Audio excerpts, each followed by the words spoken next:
करना चाहता हूँ। बच्चों, हमारा जो सिलेक्शन हो रहा है वो हो रहा है इनकम टैक्स इंस्पेक्टर की पोस्ट पे, एक्साइज इंस्पेक्टर की पोस्ट पे, जैसे मैं सिलेक्टेड हूँ। आपका सिलेक्शन हो रहा है अकाउंटेंट की पोस्ट पे सिलेक्शन होने लग रहा है। आपका सिलेक्शन हो रहा है एग्जामिनर की पोस्ट पे सिलेक्शन होने लग रहा है। तो जब आप इन पोस्ट पे सिलेक्ट होते हैं तो मुझे बस आपको ये चीज़ बतानी है बच्चों कि ऐसा क्या है इन अप्रोच में जो मैं आपको सिखा रहा हूँ।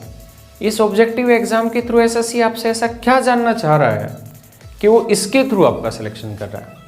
आप बच्चे मान लीजिए एक्साइज इंस्पेक्टर हैं, किसी कंपनी में आप रेड मारने जाते हैं, तो आप एक चीज़ सोचिए, आपका कौन सा स्किल काम आया।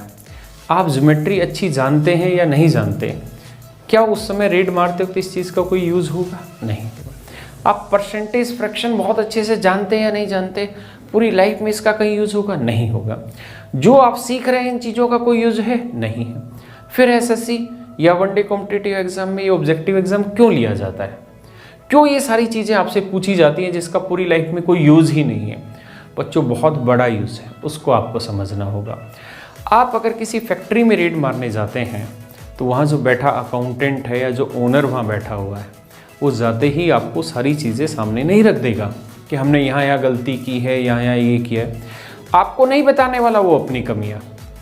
आप में ये गुण होना चाहिए, आप में स्किल डेवलप होना चाहिए कि आप उसकी बातों से अपने लिए जो ज़रूरी है उस अर्थ को ढूंढ पाएँ और आपके लिए काम की जो जानकारी है वो आप उससे बातों